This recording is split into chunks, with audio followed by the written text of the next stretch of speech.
आज हम इस जगह पहुंच गए हैं कि हमारे और बूदी जो हमें जो लफ्ज बोलता है मैं दोहरा नहीं सकता हमारी रियासत की माशी हालत के बारे में, हम इसको कहां लेके आ गए। एक प्रोग्राम लिया था इंडिया ने, एक प्रोग्राम लिया था, $550 बिलियन उसकी किटी में पड़ा हुआ है, $40 बिलियन का सोना उसके पास पड़ा हुआ है। अब देखें पूरा ग्लोबल मीडिया में थिंक टैंक में एक इकोसिस्टम डेवलप हो रहा है जिसमें दे आर पिचिंग इंडिया। अभी मैं निके एशिया को देख रहा था, वहाँ पे एक रिचर्ड साहब हैं, उन्होंने लिखा कि India's rise is beyond doubt. $160 billion की तो वो आईटी बेच देता है, अब वो माइक्रोचिप में जा रहा है। सो यही पिछले 70-75 साल के 80 साल के जो पावरफुल कंट्रीज हैं, दे आर डिटर्मिनिंग कि फ्यूचर क्या होगा दुनिया का।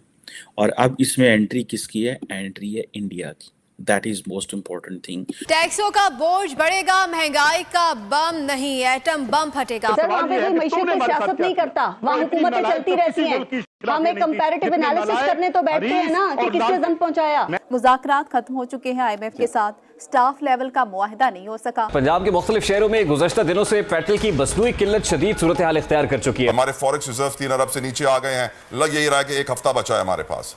अब मिसाल के तौर पर इस वक्त मैं समझ सकता हूँ, बल्कि मुझे इस बात का यकीन है कि दुनिया हम पे हंसती होगी कि ये क्या लोग हैं और ये कैसे लोग हैं कि इनको कोई समझ नहीं आती कि किस वक्त क्या करना चाहिए।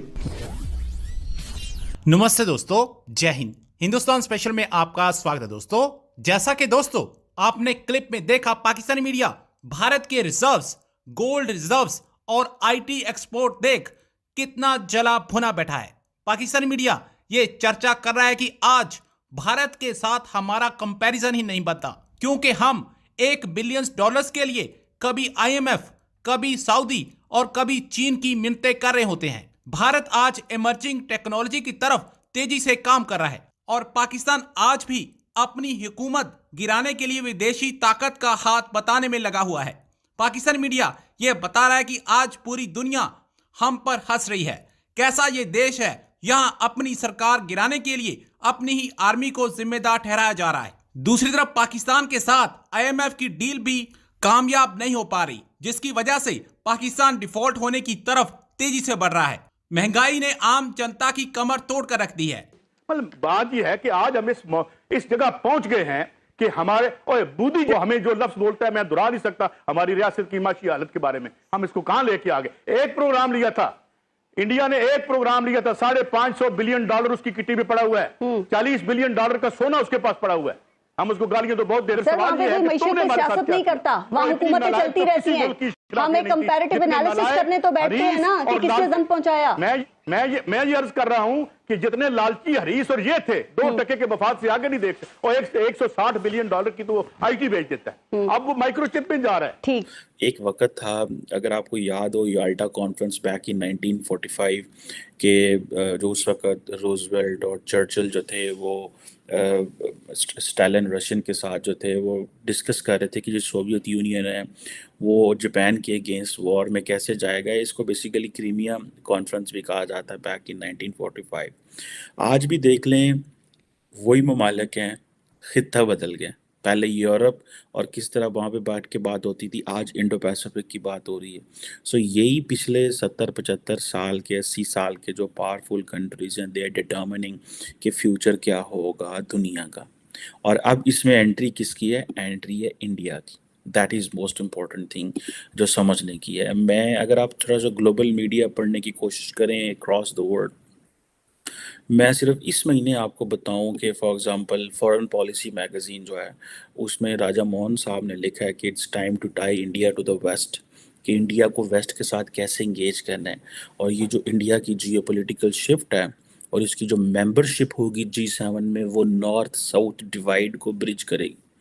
हालांकि immediately India doesn't represent the south, immediately इस वक्त की बात हो रही है, और फ्यूचर में कितना वो कर पाएगा और उसमें चाइना का क्या किरदार होगा। लेकिन क्योंकि India as a democracy, India as a backing and support of the western countries, ठीक है, तो India at the same time wants to get a backing and support of the western countries and to be while sitting in the north. और साथ में India will be saying कि जी हम क्योंकि south से हैं सो हमें वो स्पेस दी जाए। सो यानी कि वेस्ट की सपोर्ट से साउथ में अपने आप को लीडर मनवाएगा और नॉर्थ में बैठ के कि जी क्योंकि मैं साउथ से आया हूँ सो मेरी जो है वो वैल्यू और मेरा ये वजन जो है वो देखा जाना चाहिए। और वो कहा जा रहा है कि ये जो इंडिया की डुअल ओरिएंटेशंस हैं ये बड़ी यानी कि जिसे वो कहते हैं ना कि एक तरफ वो रशिया के साथ भी है ताल्लुकात हैं, वेस्ट के साथ भी ताल्लुकात हैं, फिर वो साउथ से भी है and it has a potential as well. So ये वो सारी चीज़ें हैं that give a lot of value. अभी मैं देख रहा था कि फॉरेन अफेयर्स मैगजीन में शिव शंकर मेनन ने एक आर्टिकल लिखा कि आउट ऑफ अलाइनमेंट और ये जो नॉन वेस्टर्न पावर्स हैं उनके हवाले से।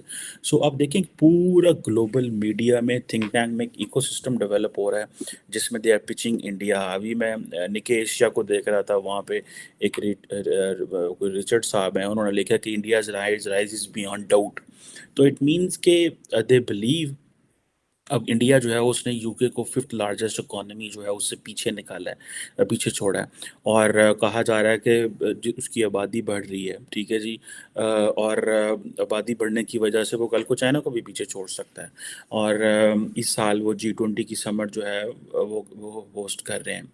और इंडिया जो है वो G20 की जो समिट है they are not hosting it like other countries, they are taking it as an opportunity to be the global leader.